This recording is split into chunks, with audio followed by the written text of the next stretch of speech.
is if you have strictly a corn feeder or a single grain feeder, okay? If everybody else is feeding corn, we run into this a lot in Ohio. Everybody feeds corn everywhere, on the ground, in feeders, everything. They do in Georgia too. Yeah, so a deer can go anywhere and find corn. Right. Okay, now, it's not that they don't need corn, especially in the fall. It's really, God makes it mature when he does because they need it then. That's right. But you can add this because of the aroma and because of what's included in it. You can create super corn with it. You mix it with your corn. If all your neighbors are feeding corn, you got to give them something different. You just said it. That's right. Hey, I need to mix it up just to be different. If you want to improve your corn because the protein and energy that's in this attractant, mix it in with just straight corn. Okay. And for kill plot type things or kill scenario type things, that's what this was really developed for. It has a great nutritional profile, which sometimes confuses people because it's 19% protein, it's got energy, it's got everything is, and they will wear it out when it's used correctly. But as you pointed out, it's got a ton of surface area and it absorbs moisture pretty quickly.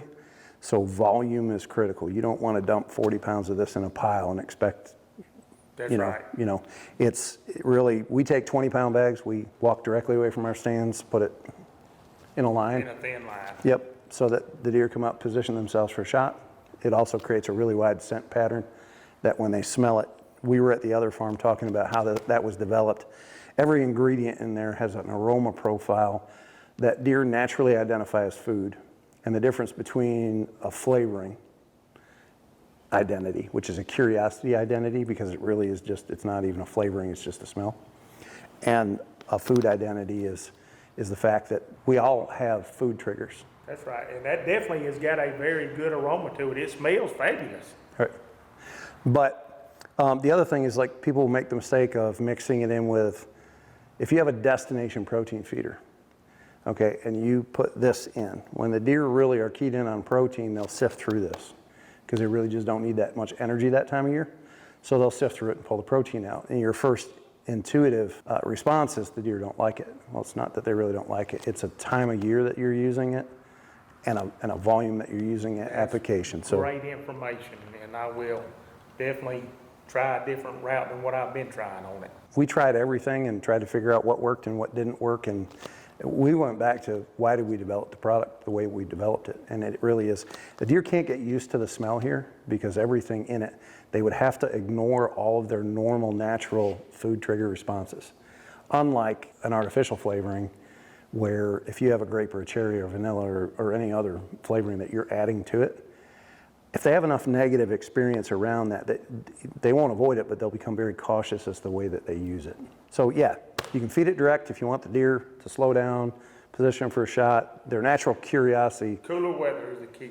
Yeah, it's a fall product. Yeah, summertime is bad news for these things. Now we did put some out, I think James was with me, we actually put some out on the north end up here, just trying it, doing something different. And it was later in the season, but we put the protein block out and then I mixed that, like you said, in a long line down the road bed over there, and they destroyed it. But it was later in the season. Right. And my dumb self was too stupid to say, hey, maybe I just need to do this in the cooler weather. It didn't mold, it didn't mildew, it didn't do anything except get eaten. So, right.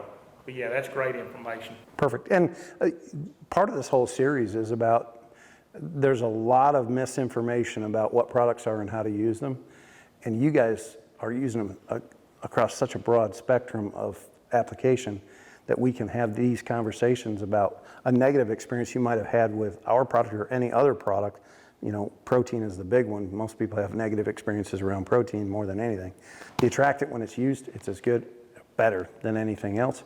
But when you use it where it's really not applicable, you just get no results. And save your money. Don't put it out in August. It's bad news. All right.